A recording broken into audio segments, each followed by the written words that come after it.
رب العالمين والصلاة والسلام على سيد المرسلين وعلى آله الطيبين وأصحابه الطاهرين أما بعد فأعوذ بالله من الشيطان الرجيم بسم الله الرحمن الرحيم وَإِذَا قِيلَ لَهُمْ آمِنُوا بِمَا أَنزَلَ اللَّهُ قَالُوا نُؤْمِنُ بِمَا أُنزِلَ عَلَيْنَا وَيَكْفُرُونَ بِمَا وَرَاءَهُ وَهُوَ الْحَقُّ مُصَدِّقًا لِمَا مَعَهُمْ قُلْ فَلِمَ تَقْتُلُونَ أَنْبِيَاءَ اللَّهِ إِن كُنتُم مُؤْمِنِينَ آمنت باللہ صدق اللہ العظیم وبلغنا رسوله النبی الکریم رؤوف الرحیم علیہ افضل الصلاة والتسلیم اللہم رب اشرح لی صدری ویسر لی امری واحلل عقدۃ من لسانی یفقہوا قولی۔ رسول کریم رؤوف الرحیم علیہ افضل الصلاۃ والتسلیم ارشاد فرماتے ہیں، جب جمعرات کا دن آتا ہے تو اللہ تعالیٰ کچھ فرشتوں کو بھیجتا ہے جن کے پاس سونے کے قلم اور چاندی کے کاغذ ہوتے ہیں، اور وہ فرشتے اس سونے کے قلم اور چاندی کے کاغذ پر لکھتے ہیں کہ جو شخص جمعرات کا دن اور شب جمعہ حضور علیہ السلام پر درود پاک پڑھتا ہے۔ تو بہرحال حدیث پاک کی روشنی میں یہ بات معلوم ہوتی ہے کہ جمعرات کا دن بھی اور جمعہ کی شب اور جمعہ کا دن درود پاک پڑھنے کی زیادہ فضیلت آئی ہے۔ اس لیے ہمیں کوشش یہ کرنا چاہیے کہ جمعرات کا دن، جمعہ کی شب اور جمعہ کا دن کثرت کے ساتھ ہو سکے تو اپنے آقا کی بارگاہ میں درود پاک پڑھا کریں۔ آج یہ نہایتی محبت کے ساتھ دل لگا کر اپنے رحمت والے آقا کی بارگاہ میں درود و سلام کا نذرانہ پیش کریں۔ والصلاة والسلام علیک یا رسول اللہ وعلی آلک و اصحابک یا حبیب اللہ، والصلاة والسلام علیک یا نبی اللہ وعلی آلک و اصحابک یا نور اللہ، نویت سنت الاعتکاف۔ حاضرین محترم، ہفتہ واری درس تفسیر قرآن کا سلسلہ چل رہا ہے، اور تسلسل کے ساتھ جس سورت کی تفسیر آپ سماعت کر رہے ہیں وہ ہے سورۃ البقرہ۔ آج جو سورۃ البقرہ کی آیت نمبر 91 اللہ رب العالمین ارشاد فرمایا کہ وَإِذَا قِيلَ لَهُمْ آمِنُوا بِمَا أَنزَلَ اللَّهُ، بات چل رہی ہے بنی اسرائیل کی، اہل کتاب کی۔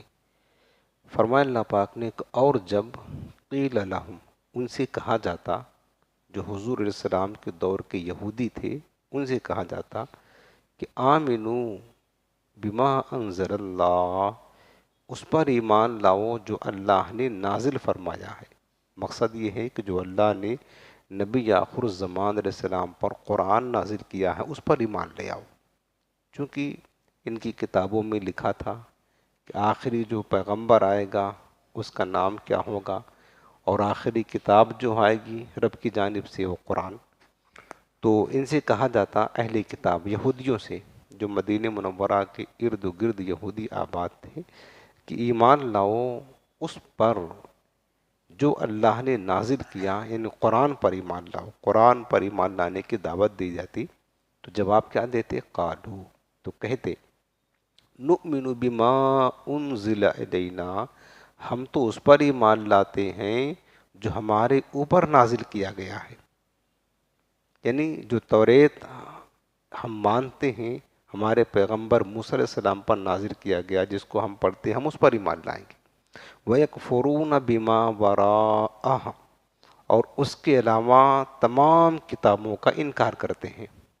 وہ کیا کہتے ہیں کہ ہم صرف توریت پر ایمان لائیں گے، توریت کے سوا کسی اور کتاب کو نہیں مانیں گے۔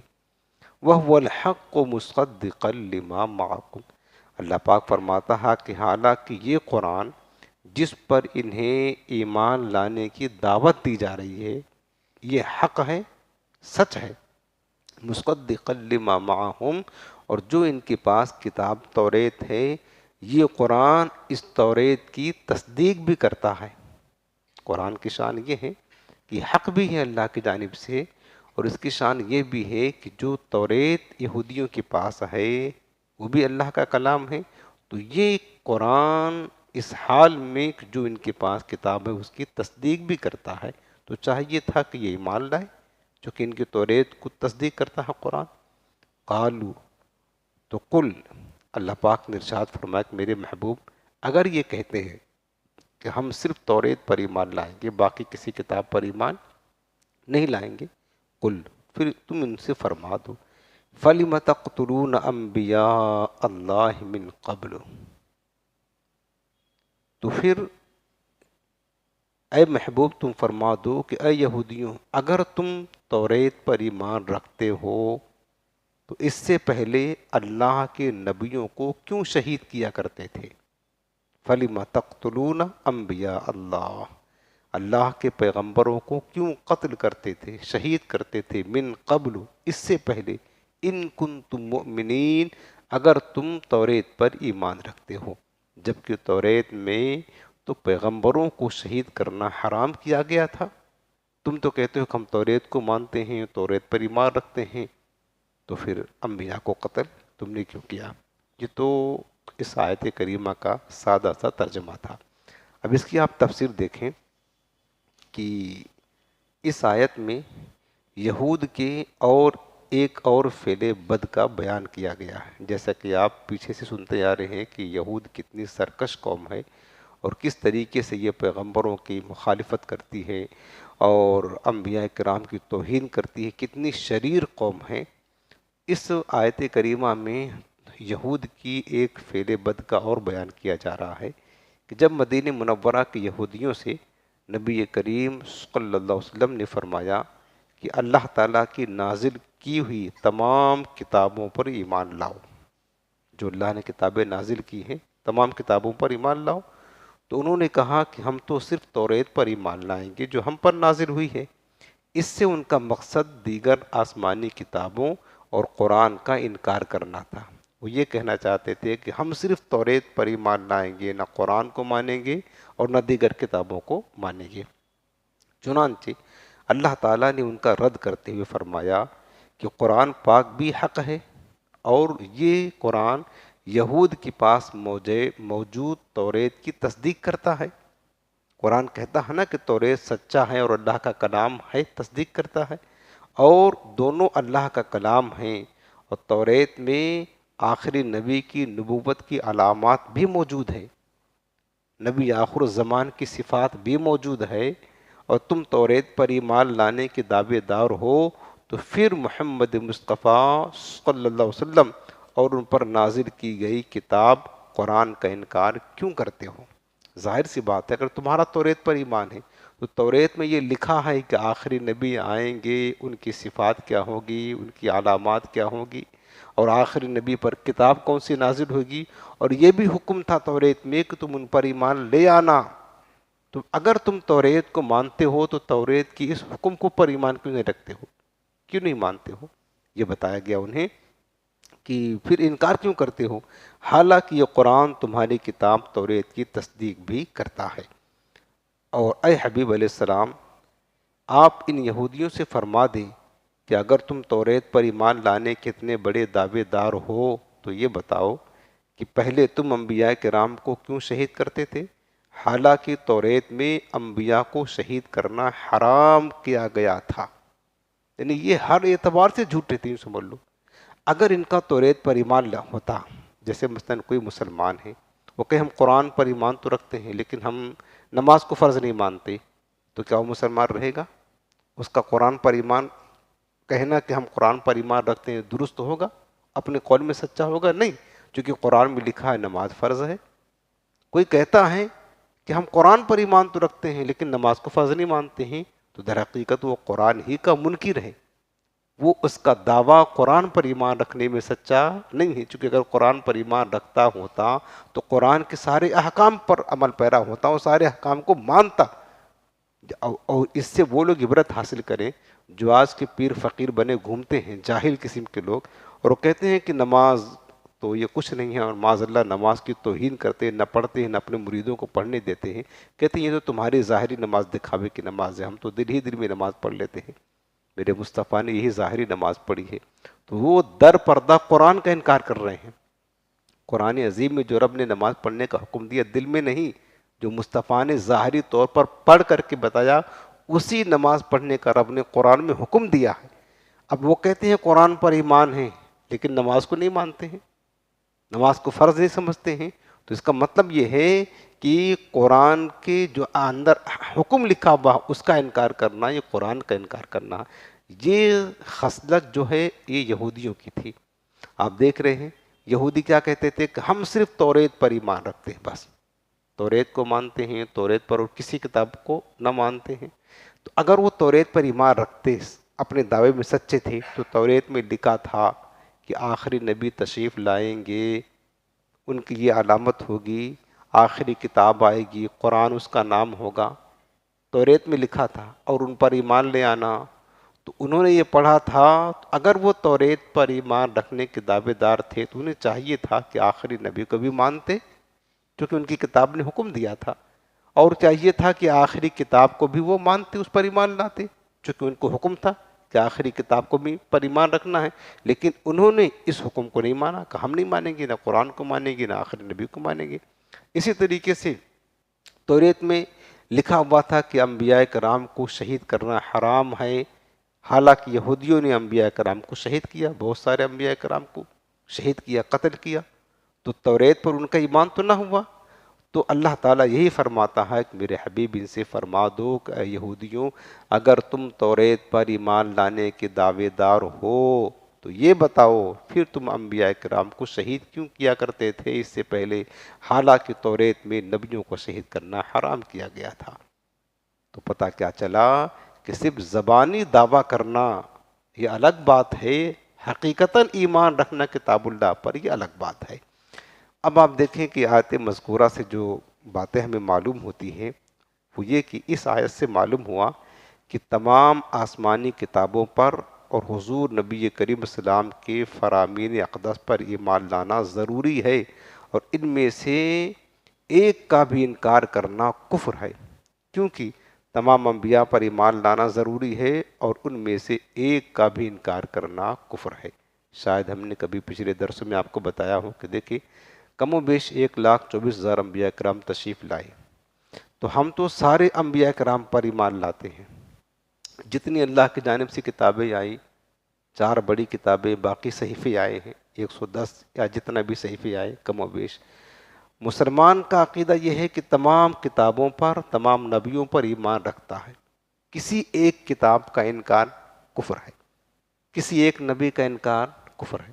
جیسے آمنت باللہ، کلمہ پڑھتے ہیں نا، وملائکتہ وکتبہ، اس کا معنی کیا ہوا؟ میں ایمان لایا اللہ پر، اس کے تمام فرشتوں پر، وکتبہ، اس کی تمام کتابوں پر، ورسلہ، اس کے تمام رسولوں پر۔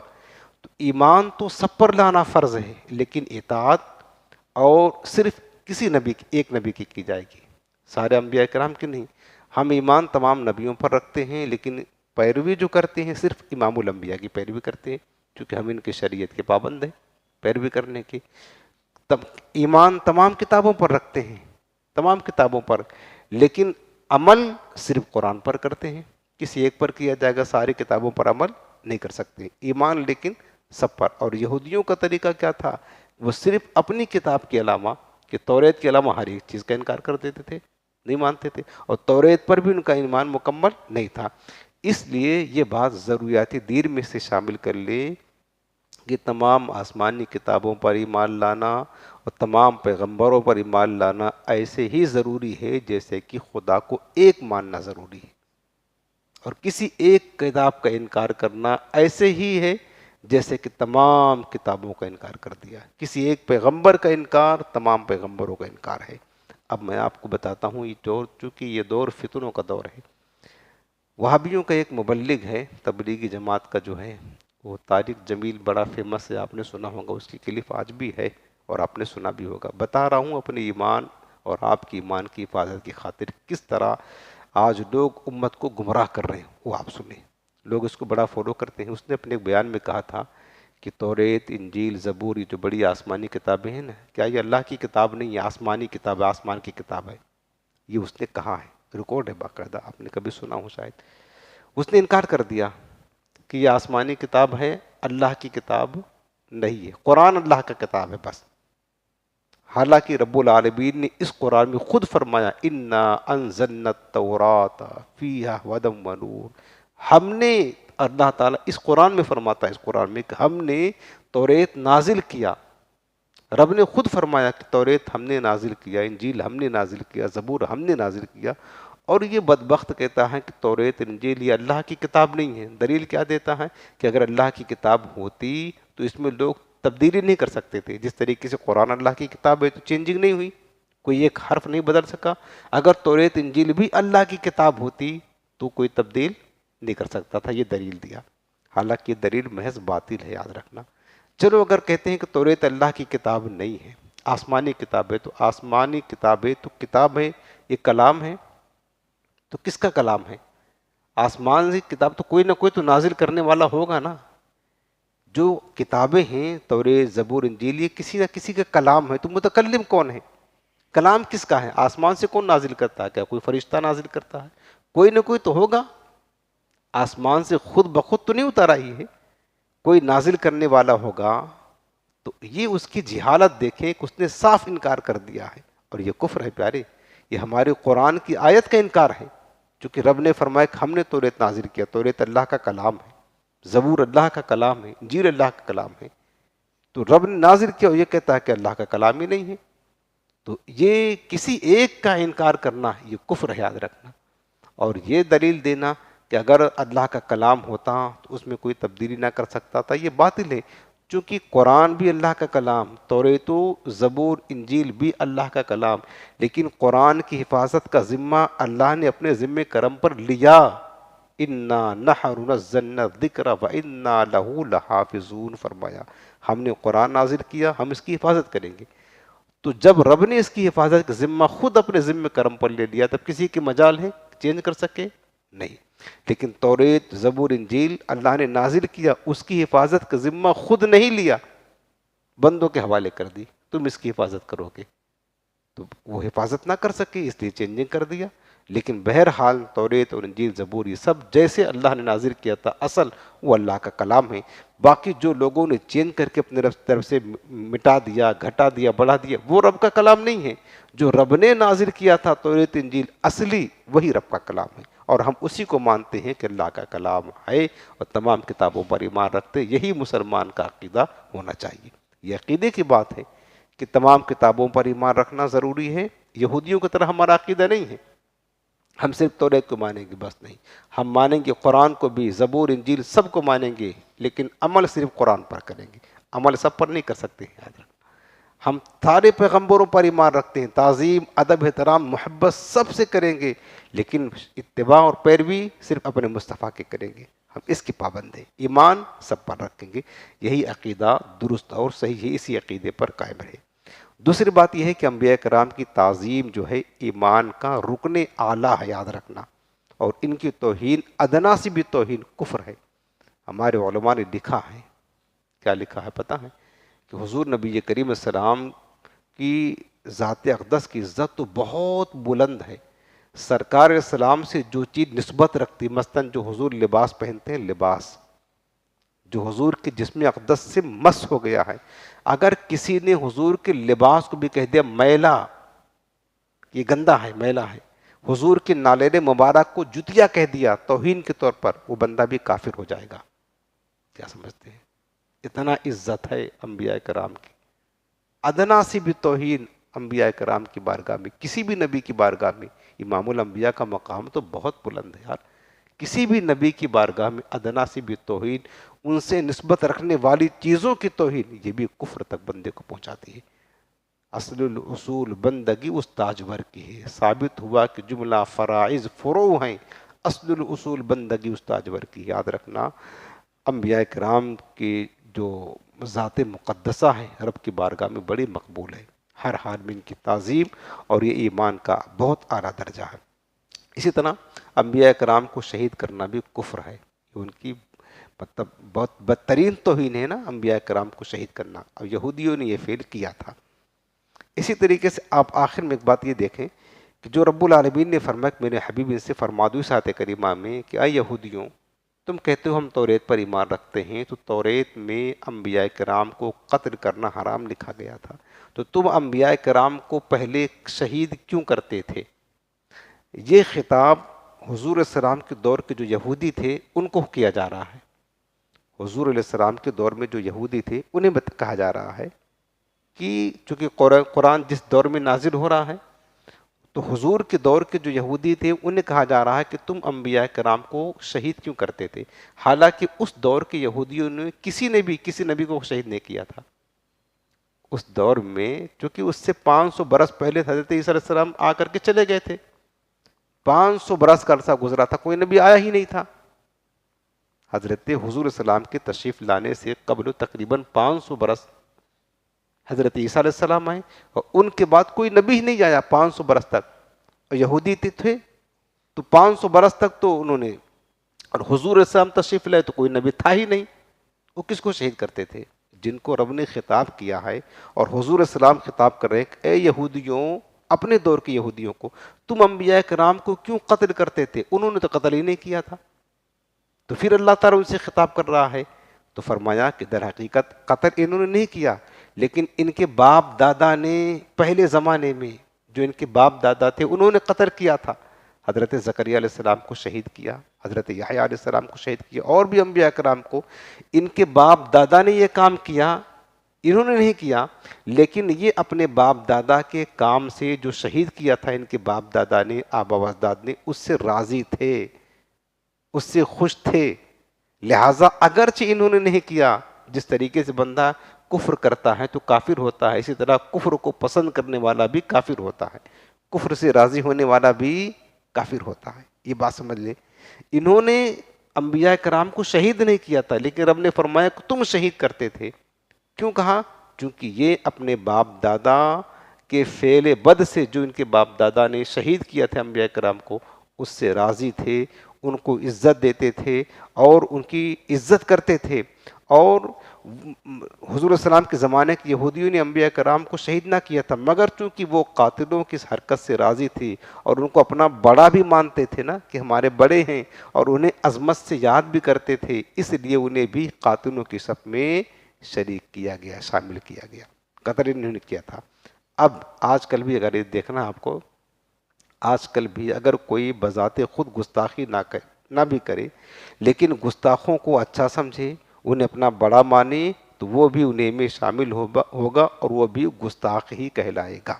آج کے جو بد مذہب ہیں، ان کے اکابر نے جو توہین کی ہے امام الانبیاء کی، اولیاء کی توہین کی ہے، یہ آج کہتے ہیں کہ ہم تو کہاں توہین کرتے ہیں۔ آج کے دور کے جو بد مذہب ہیں، اگر ان سے کہا جائے، بولے کہ ہم کہاں توہین کرتے ہیں، تم توہین نہیں کرتے ہو، لیکن تمہارے بڑوں نے، علماء نے جو توہین کی ہے، کتابیں آج بھی بھری ہیں، تم ان کو اپنا بڑا تو مانتے ہو، اپنا پیشوا مانتے ہو، ان کی اس کام سے راضی ہو، لہٰذا جو حکم ان کا تھا وہی حکم تمہارا بھی لگے گا۔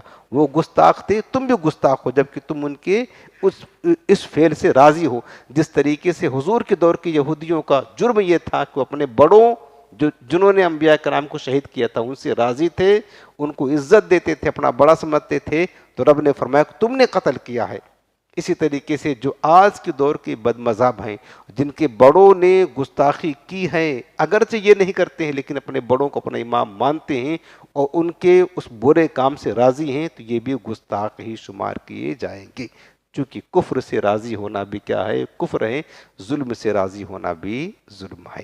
ایک حدیث پاک ابو داؤد شریف کتاب الملاحم حضرت عرس رضی اللہ عنہ سے روایت ہے، حضور نبی کریم صلی اللہ علیہ وسلم نے فرمایا کہ جب زمین میں گناہ کیا جائے تو جو وہاں موجود ہے مگر اسے برا جانتا ہے تو وہ اس کی مثل ہے جو وہاں نہیں ہے، اور جو وہاں نہیں ہے مگر اس پر راضی ہے وہ اس کی مثل ہے جو وہاں حاضر ہے۔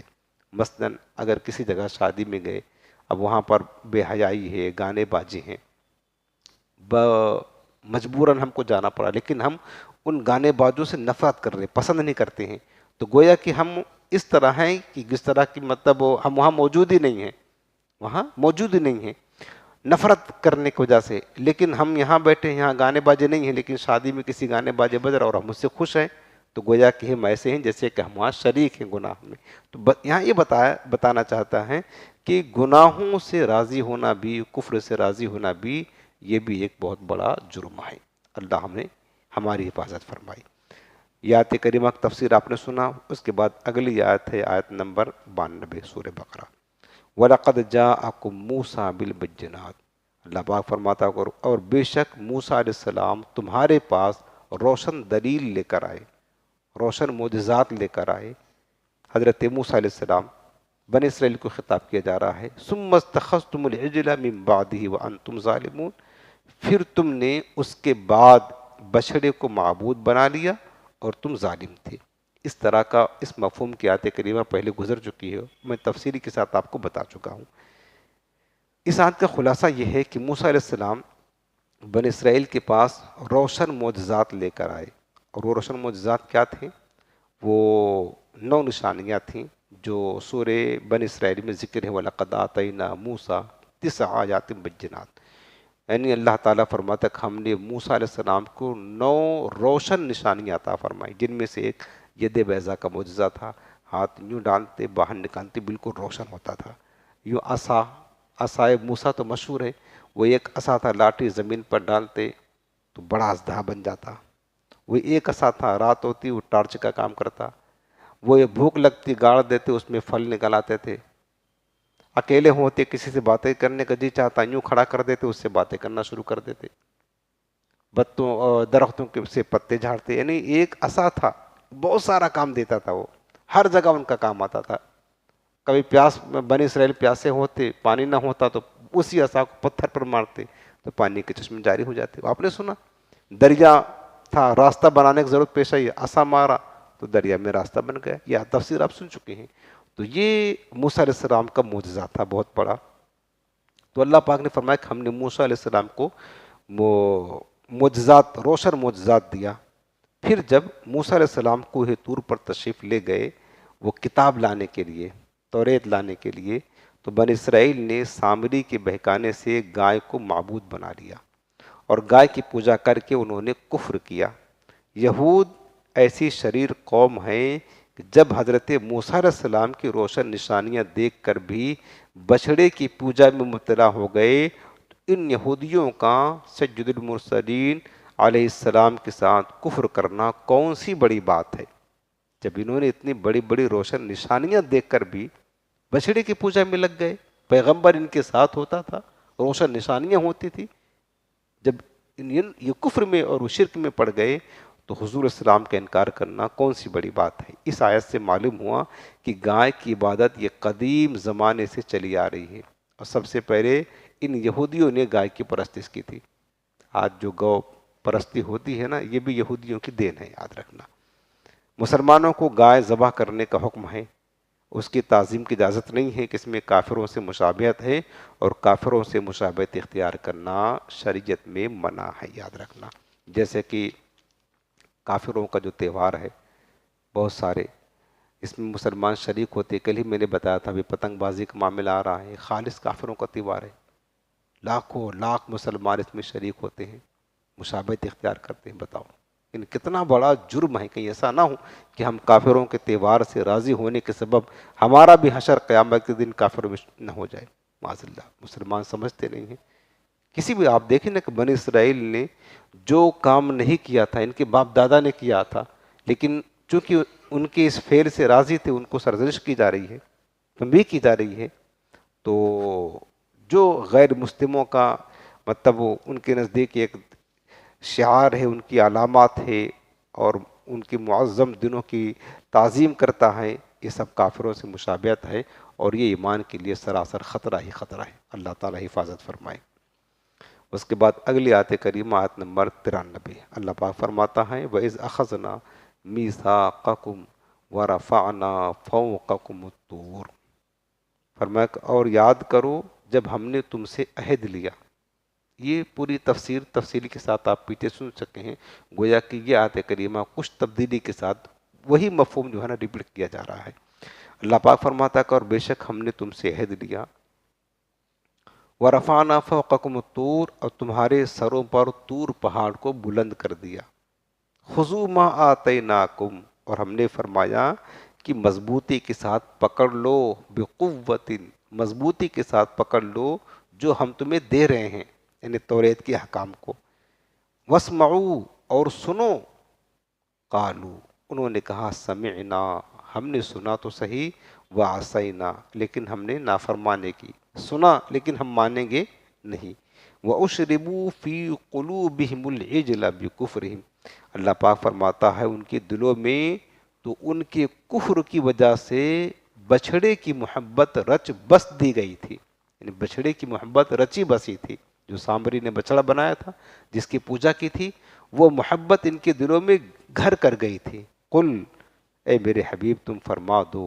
بئس ما یأمرکم بہ ایمانکم، فرما دو کہ تمہارا ایمان تمہیں کتنی بری چیزوں کا حکم دیتا ہے، ان کنتم مؤمنین، اگر تم ایمان لانے کا دعویٰ کرتے ہو، اگر تم ایمان کا دعویٰ کرتے ہو کہ ہم ایمان والے ہیں، تو تمہارا ایمان کتنی بری چیزوں کا تمہیں حکم دیتا ہے۔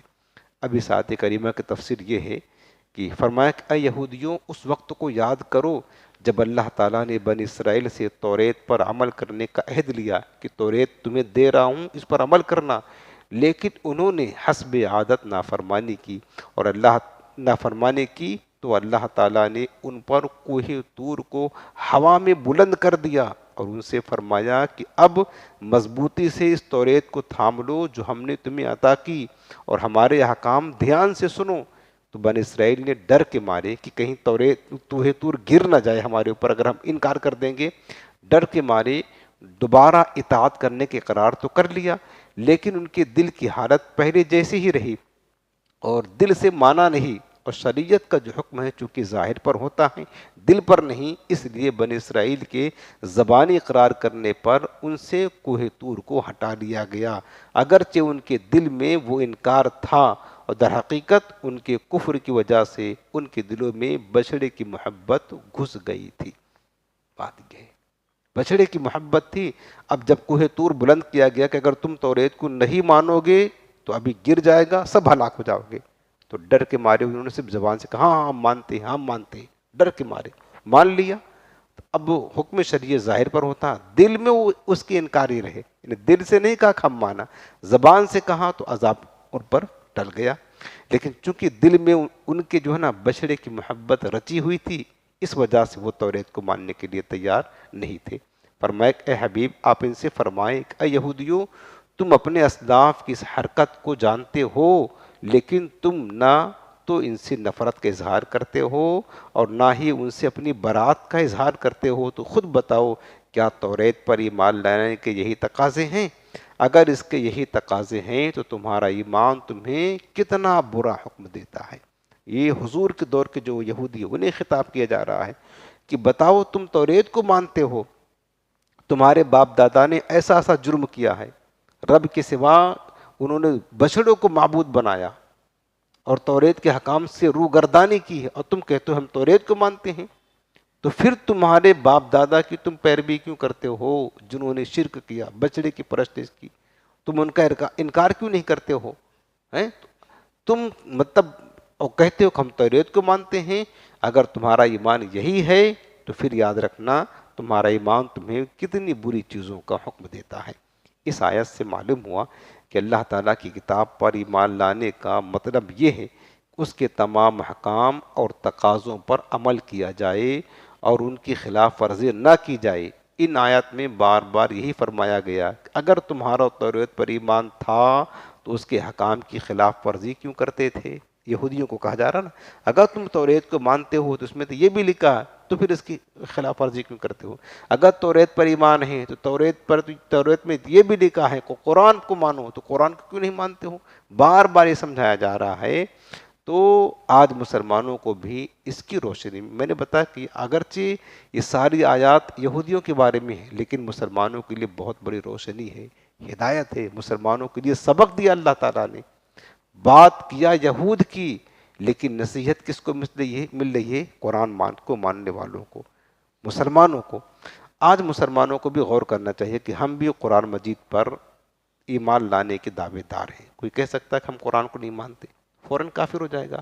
ہر مسلمان کہے گا کہ ہم قرآن پر ایمان رکھتے ہیں، قرآن کو مانتے ہیں، لیکن قرآن مجید پر عمل نہیں کرتے۔ مانتے تو ہیں قرآن پر عمل، جس طریقے سے یہودی توریت کو مانتے تھے لیکن توریت کے حکام پر عمل، یہ خسرت بد مسلمانوں میں آ گئی ہے۔ یہودی کہتے تھے توریت کو مانتے، توریت کے حکام پر عمل نہیں کرتے تھے۔ مسلمان بھی کہتے ہیں قرآن کو مانتے ہیں لیکن عمل نہیں کرتے۔ جو بات یہود سے کی گئی وہی ہم پر بھی صادق آ رہی ہے۔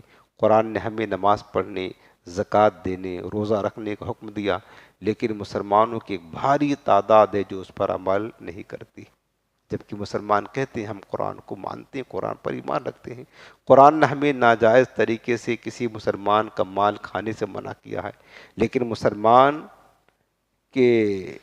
مسلمان ناجائز اور حرام طریقے سے مال حاصل کر رہے ہیں۔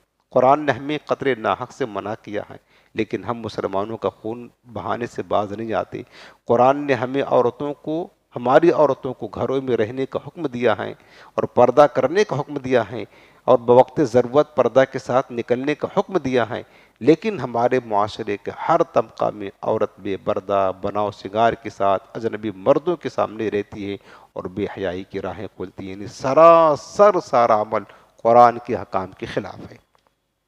جو بات یہودیوں کو سمجھائی جا رہی ہے وہ بات ہمارے اوپر صادق آ رہی ہے۔ اے کاش کہ ہم بھی اپنے زبانی دعووں پر غور کریں کہ ہمارا ایمان ہم سے کس چیز کا تقاضا کرتا ہے اور ہمارے اعمال کیا ہیں۔ ہم کو اپنے نبی سے محبت کا دعویٰ ہے لیکن عمل اس کے خلاف ہے۔ مسلمانوں کو اس پر بھی غور کرنا چاہیے، کیونکہ جو بات یہودیوں کے لیے ہے، وہ توریت کو مانتے تھے، توریت کے حکام کو قبول نہیں کرتے تھے، یہی بات آج مسلمانوں میں پائی جا رہی ہے۔ اس آیت سے بھی معلوم ہوا کہ جب تک دیکھیں دل میں برائی کی لذت و حلاوت موجود رہتی ہے، تب تک ایمان اور نیک اعمال کی شیرینی اس میں داخل نہیں ہو پاتی۔ جو لذت نہیں ملتی ہے نا عبادات کی، نماز کی روحانیت نہیں ملتی، عبادت میں حلاوت نہیں ملتی، اس کی وجہ یہ اصل یہ ہے کہ ہمارے دل میں گناہوں کی برائیوں کی لذت موجود ہے۔ آپ دیکھ لیں کہ بنی اسرائیل جنہوں نے بچڑے کی پوجا کی تھی، ان کے دل میں بچڑے کی محبت تھی، تو احکام توریت کو قبول کرنے کے لیے تیار نہیں، تو جبراً قبول کیا، ورنہ پھر طور پہاڑ گر جاتا، وہ جبراً۔ تو جب تک دل میں گناہوں کی حلاوت و لذت رہتی ہے، نیکیوں کی حلاوت و لذت محسوس نہیں ہوتی ہے، اور نیک اعمال کی شیرینی اس میں داخل نہیں ہوتی ہے، اور گناہوں پر اصرار، یعنی بار بار گناہ کرنا ایمان کی مٹھاس اور عبادت کی لذت محسوس نہیں ہونے دیتا۔ یاد رہے کہ نیکوں اور نیکیوں سے محبت ایمان کی علامت ہے، نیک لوگوں سے بھی اور نیک کاموں سے محبت یہ کس کی علامت ہے؟ ایمان کی، جبکہ بروں سے محبت ایمان کی کمزوری کی علامت ہے۔ جن دلوں میں فلموں، ڈراموں، بے حیائیوں، گانوں بازوں کی محبت ہو، ان دلوں میں نماز، ذکر و درود اور تلاوت قرآن کی محبت نہیں سماتی ہے۔ جب تک کہ دل گناہوں کی محبت سے پاکیزہ نہیں ہوں گے، تب تک کی عبادت کی حلاوت اور لذت اور کیفیت نصیب نہیں ہوتی۔ کاش بس ہمیں گناہوں سے اللہ ہمیں سچی نفرت دے دے اور نیکیوں سچی محبت دے دے۔ کاش ہم قرآن پر ایمان رکھتے ہیں اور ہمارا دعویٰ ہے کہ ہم قرآن کو مانتے ہیں۔ کاش کہ قرآن پر ایمان ہو تو قرآن کے سارے تقاضوں پر بھی ہم عمل کر سکیں، قرآن کے حکام پر عمل کر سکیں۔ اللہ ہمیں بس نور قرآن سے معمور فرمائے اور قرآن پر عمل کرنے کی توفیق نصیب فرمائے۔